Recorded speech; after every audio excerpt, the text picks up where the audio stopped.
आइए प्यारे बच्चों, क्वेश्चन नंबर 87 से स्टार्ट कर रहे हैं। वो प्रीवियस लेक्चर में हम लोग 86 तक डिस्कस कर चुके हैं, आज 87 से देख रहे हैं। Let R be the relation on the set A. प्यारे बच्चों, आपको कहा गया R be the relation on A. Sir on A का मतलब क्या होता है? फ्रॉम ए टू ए, मतलब ए सेट का रिलेशन आप ए सेट के साथ ही बना रहे हैं। ठीक है जी। अगर ए सेट का रिलेशन ए सेट के साथ ही बनाया जा रहा है ऑन द सेट ए, जहां पे ए सेट है आपके पास 2, 3, 4, 5, रिलेशन फ्रॉम ए टू है, तो इसका मतलब जो रिलेशन है सर वो सबसेट होगा ए इनटू ए का। ये कंफर्म्ड है। पहला पॉइंट, रिलेशन क्या बताया गया सर? इसका मतलब रिलेशन के अंदर जो भी एलिमेंट लेंगे हम एक्स और वाई, सर एक्स और वाई जो भी एलिमेंट लेंगे दोनों ए में से लेंगे, एक्स भी वाई भी दोनों ए सेट में से लिए जाएंगे। क्या रिलेशन है सर x का y के साथ? कि x is less than y। Sir x और y के between this is the relationship जो सेटिस्फाई कर रही है। सर x की वैल्यू y से लेस देन होगी, ध्यान रखना। तो सर अगर हम x के प्लेस पर यहां से अगर कोई वैल्यू चूज कर लेते हैं, मान लो मैंने x यहां पे यूज किया सर 2, 3, 4 और 5, तो y की वैल्यू क्या होनी चाहिए? सच दैट कि जो x की वैल्यू y से स्मॉलर आए। ठीक है जी। तो सर अगर x 2 है तो 2 यहाँ पे किससे लेस देन है? नोटिस करें सर, अगर x की वैल्यू 2 है तो 2 यहाँ पे किन वैल्यू से लेस देन है?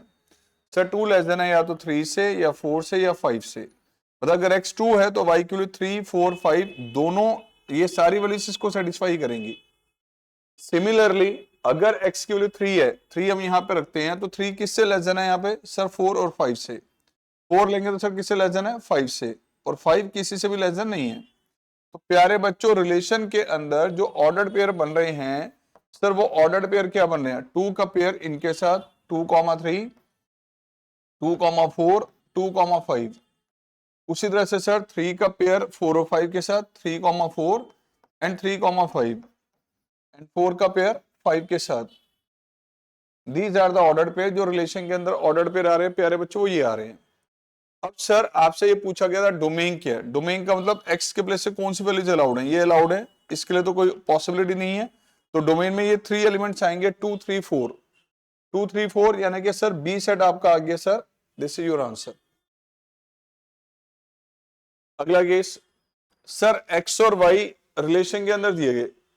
सर नेक्स्ट क्वेश्चन में क्या कह रहा है? रिलेशन के अंदर X comma Y ordered pair है और एक्स और वाई सर दोनों ही हमारे पास इंटीजर है। कुछ ऐसे लेने की एक्स स्क्वायर वाई स्क्वायर का सम 4 या 4 से लेस देन हो। तो सर एक्स भी इंटीजर है एज वेल एज वाई की वैल्यू भी इंटीजर है। कुछ ऐसी वैल्यूज लेनी है कि X square plus Y square ये 4 या 4 से लेस देन आए। तो नोटिस कीजिए सर, इसमें एक्स या वाई कोई भी वैल्यू 2 से बड़ी तो नहीं हो सकती। अगर 2 से ग्रेटर हमने रख ली तो यहाँ पे उन दोनों का जो सम बनेगा वो 4 से ग्रेटर बनेगा, लेस देन नहीं बनेगा। मतलब मैंने x के प्लेस पर यूज किया 0। सर मैंने x के प्लेस पे यूज किया 0, अगर 0 यहां रखते हैं तो 0 प्लस वाई स्क्वायर 4 से लेस देन। अब y की कौन सी वैल्यू इंटीजर की हो सकती है जिसका स्क्वायर करने पे 4 या 4 से लेस देन वैल्यू जाएंगी? तो सर y के लिए यह पॉसिबल है या तो 0, या y हो सकता है प्लस माइनस 1, या y हो सकता है प्लस माइनस 2। मतलब अगर x 0 है तो y के प्लेस पे जो रिजल्ट आ रहा है सर वो y की वैल्यू हमारे पास ये बन रही है, राइट। अगला केस लें सर, अगर हम x के प्लेस हमने यूज किया सर 1 या कहें प्लस माइनस 1, 1 या प्लस माइनस 1 दोनों मैंने यहां पे रिप्लेस किए, तो ये आ गया 1 plus Y square less than equal to 4। Sir Y square की वैल्यू होनी चाहिए 3 या 3 से लेस देन। अब कौन सी इंटीजर्स की वैल्यूज ऐसी हैं जिनका स्क्वायर करने पे 3 या 3 से लेस देन रिजल्ट आएगा? प्यारे बच्चों, ऐसे केस में y की वैल्यू क्या होगी सर? या तो 0 या y की वैल्यू सर प्लस माइनस 1। ये दो ही हमारे पास वैल्यूज ऐसी हैं जो इसको सेटिस्फाई कर रही हैं। मतलब अगर x हम यूज करेंगे यहाँ पे 1 प्लस माइनस 1 तो y का ये रिजल्ट आएगा। और अगर मैं x यहाँ पे यूज करता हूँ प्लस माइनस 2, ध्यान से देखें, मैंने x यहाँ पर यूज किया प्लस माइनस 2, तो प्लस माइनस 2 अगर हम यहाँ पे यूज करते हैं, यहाँ प्लस माइनस 2 रिप्लेस किया तो ये आ गया 4 plus Y square less than equal to 4। तो प्यारे बच्चों वाई स्क्वायर 0 या 0 से लेस देन, ऐसे केस में y की कौन सी वैल्यू पॉसिबल है? सिर्फ 0। आपसे ये पूछा गया डोमेन बताइए, डोमेन का मतलब x के प्लेस से कौन सी वैल्यू अलाउड है? या 0 या प्लस माइनस 1 या प्लस माइनस 2, ये वैल्यूज परमिटेड है। तो सर डोमेन में वैल्यूज आ गई -2, -1, 0, 1, 2। C option is correct. C option is correct. If the relation R on the set 1, 2, 3 be defined as, relation में सिर्फ एक ही ऑर्डर्ड पेयर दिया गया, देन आर इज रिफ्लेक्सिव है, ट्रांजिटिव है, सिमेट्रिक है, नन ऑफ दिस। प्यारे बच्चों, रिफ्लेक्सिव के लिए तो 1, 1, 2, 2, 3, 3 तीनों पेयर होने चाहिए थे, तीनों में से कोई भी नहीं है, तो ये तो पॉसिबल नहीं है। सिमेट्रिक के लिए अगर हम देखें 1, 2 है तो 2, 1 भी होना चाहिए था, सो सर ये सिमेट्रिक भी नहीं है। सर ट्रांजिटिव जरूर है, अगर x, y रिलेशन में है एंड y, z रिलेशन में है तो x, z भी होना चाहिए, बट पहले वाले दो पेयर ही नोटिस में नहीं आ रहे, तो ट्रांजिटिव चेक करने की जरूरत नहीं है, बट ट्रांजिटिव होता है ऐसे केस में, आप सबको पता है। सो सच रिलेशन इज ट्रांजिटिव, ट्रांजिटिव है, ध्यान रखना। Next question 90th। ए सेट आपको दिया गया sir, set containing 1, 2, 3, 4, 5 and relation R is defined as, sir x और y दोनों की वैल्यूज इसमें से लेनी है, कुछ ऐसे लेनी है कि x की वैल्यू y से लेस देन हो। सर x की वैल्यू y से लेस देन हो, तो प्यारे बच्चों रिलेशन के अंदर अगर हम ऑर्डर्ड पेयर लेते हैं तो 1 जो हमारे पास है किससे लेस देन है, देखें तो सर 1 लेस देन है आपके पास 2 से, 1 लेस देन 3 से है, 1 लेस देन 4 से है एंड 1 लेस देन 5 से भी है।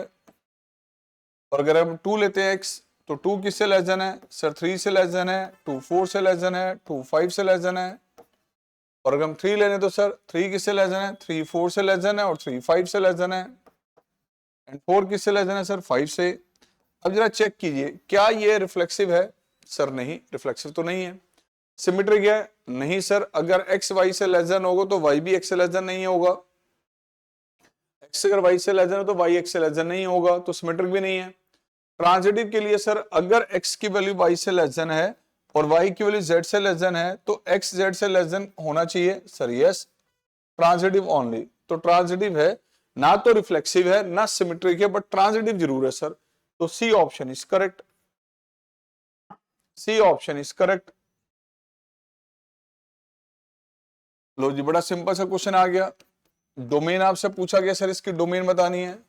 अरे फंक्शन तो a बाई बी की फॉर्म में है, जब एक फंक्शन a बाई बी की फॉर्म में तो आप क्या नोटिस करते हैं कि डिनोमिनेटर कभी भी जीरो ना बने, तो x की जिस वैल्यू पे इसका डिनोमिनेटर जीरो बन रहा है उसको आप यूज नहीं कर सकते, बाकी सब अलाउड है। तो सर एक्स स्क्र माइनस 16 कहां पर जीरो बनेगा, सर जब एक्स स्क्र होगा 16 के इक्वल, जब x की वैल्यू होगी बेटा +-4, तो ये x की वैल्यूज यूज करने पे फंक्शन नॉट डिफाइंड है, इनको आप अप्लाई नहीं कर सकते। तो डोमेन क्या होगा प्यारे बच्चों, ऑल रियल नंबर्स एक्सक्लूडिंग +-4, तो B option is correct. B option is correct. The range of the function, sir f(x) आपको दे देगी माइनस रूट माइनस में दिस वन। प्यारे बच्चों रेंज निकालने के लिए सबसे पहले आपको पता है कि x को y के टर्म में बदला जाता है। अब क्योंकि स्क्वायर रूट का केस है तो स्क्वायर रूट के केस में आपको क्या बताया गया था कि सर रूट के बाहर का साइन हमेशा ध्यान रखना। y की वैल्यू यहां पर सिर्फ नेगेटिव परमिटेड है, y की वैल्यू अगर कोई भी पॉजिटिव आ रही है तो वो अलाउड नहीं है, ओनली नेगेटिव वैल्यूज ली जाएंगी, और वो भी अगर कहीं पर y की वैल्यू पॉजिटिव नेगेटिव दोनों आ रही है तो सिर्फ नेगेटिव ली जाएंगी, ध्यान रखना। तो रेंज निकालने के लिए सबसे पहले हम x को y के टर्म में चेंज करें बेटा, that's why squaring both sides. So x square आ गया बेटा 25 minus Y square and x आ गया sir plus minus root of 25 minus Y square. प्यारे बच्चों x की वैल्यू वो अलाउड होगी जब 25 माइनस वाई स्क्वायर ही आएगा पॉजिटिव, रूट के अंदर की वैल्यू पॉजिटिव होनी जरूरी है, आप सबको पता है कि इट मस्ट बी पॉजिटिव। तो सर यहां से माइनस वाई स्क्वायर आ गया ग्रेटर इक्वल टू -25, -1 से दोनों साइड मल्टीप्लाई किया तो इनइक्वालिटी चेंज हो जाएगी। वाई स्क्वायर 25 से लेस देन है तो y क्या होगा बेटा -5 से 5 के बिटवीन, -5 से 5 के बिटवीन जितनी भी वैल्यूज हैं उन सब का स्क्वायर करने पे वैल्यू वाई स्क्वायर की 25 से लेस देन आएगी, तो ये y की वैल्यूज अलाउड है। बट क्योंकि आपको पता है कि y सिर्फ यहाँ पे नेगेटिव वैल्यू आ सकता है पॉजिटिव नहीं, तो नेगेटिव वैल्यूज इसमें है -5 से लेके 0 तक, तो this is the range from -5 to 0। C option is correct.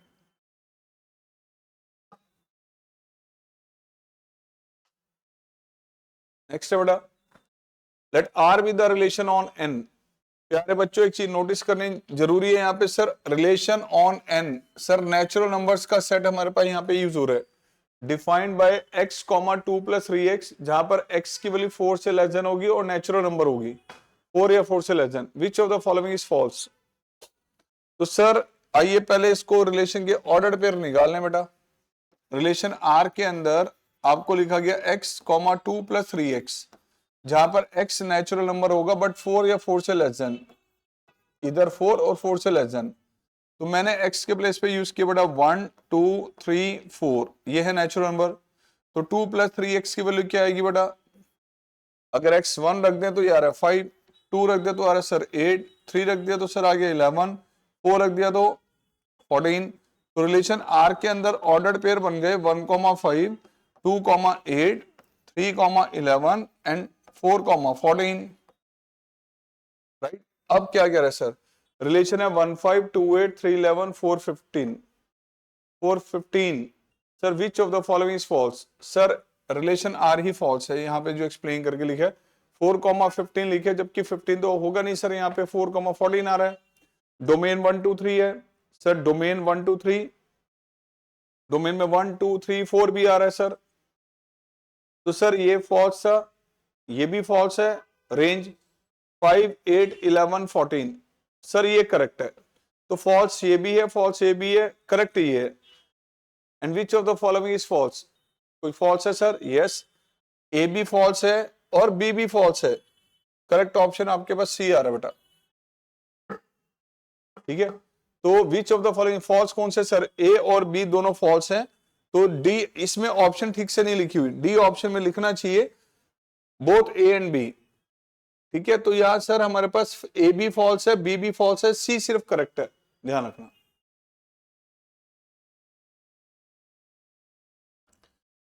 अगला case, which of the following is an even function.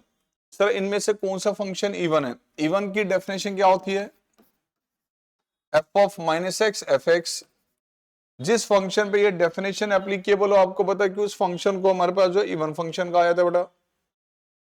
अब जरा चेक करते हैं पहला केस, वेरी फर्स्ट केस आपको जो दिया गया ए ऑप्शन में, f(x) आपको दिया गया सर x³ + 1, आपने x को रिप्लेस किया -x से, तो ये आगे बढ़ा -x³ + 1, यानी -x³ + 1।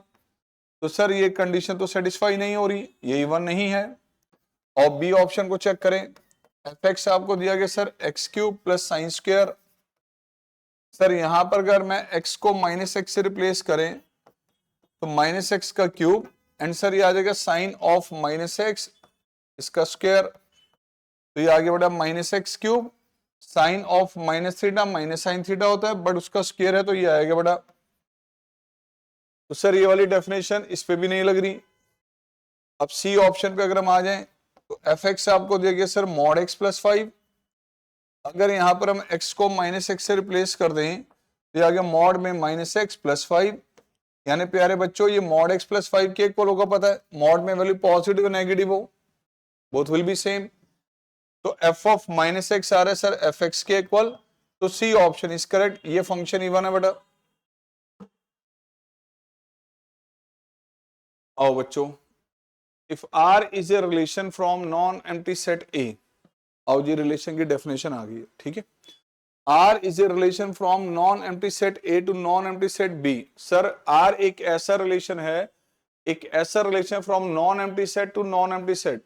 सर A सेट को A का रिलेशन B से निकाला जा रहा है, तो कंफर्म पहले आप A और B को मल्टीप्लाई करेंगे, A और B को मल्टीप्लाई करने के बाद इसके जो सबसेट बनेंगे उसको रिलेशन कहा जाएगा R is the subset of A into B, right.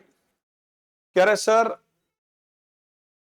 Subset यदि रिलेशन इसके इक्वल भी होता है तो ये आपकी डेफिनेशन के according this is a relation. Relation क्या होता है sir, relation from set A to set B that is a subset of A into B, A into B का सबसेट होता है, ये रिलेशन की डेफिनेशन है जो 11th क्लास से बच्चों को बताई जाती है। तो सी ऑप्शन इज करेक्ट। और बच्चों लास्ट क्वेश्चन है ये मैथ्स खजाना सीरीज का, तो मैथ्स खजाना में टोटल जितने क्वेश्चन है सारे डिस्कस कर दिए गए हैं। लास्ट क्वेश्चन से स्कोर देख लो। इसका न्यू चैप्टर की वर्किंग स्टार्ट होगी, inverse trigonometry. Let T be the set of all triangles in a plane and let a relation R on the set T defined as A related to B is congruent to। Sir relation R में दो triangle दे दिए A, B। Sir इसमें कहा गया कि A triangle B के congruent है। A और B दोनों ट्रायंगल्स के सेट में से आप ले रहे हैं और A, B दोनों कॉन्ग्रुएंट ट्रायंगल्स हैं, ये आपको दे दिया गया। ठीक है जी। क्या रिफ्लेक्सिव होगा? क्या हर एक ट्रायंगल अपने साथ ही कॉन्ग्रुएंट होगा? बिल्कुल होगा। और अगर ए बी के कॉन्ग्रुएंट है तो बी ए के भी कॉन्ग्रुएंट होगा, यानी कि सिमेट्रिक भी है। ए ट्रायंगल बी के कॉन्ग्रुएंट बी सी के है तो ए सी के भी कॉन्ग्रुएंट होगा, तो ये ट्रांजिटिव भी है। सर ये रिलेशन इक्विवेलेंस है। कौन सा है सर? ये इक्विवेलेंस रिलेशन। अब सारे क्वेश्चंस पे अगर आप वर्किंग कर चुके हैं तो इसके जो टेस्ट हमारे पास अरेंज किए हैं उन टेस्ट को जरूर नोटिस करें। ठीक है, ऑनलाइन टेस्ट आपके हमारे पास ऐप पे ही अवेलेबल है, तो इनके टेस्ट जरूर नोटिस करें टाइम लिमिट के अकॉर्डिंग प्लीज।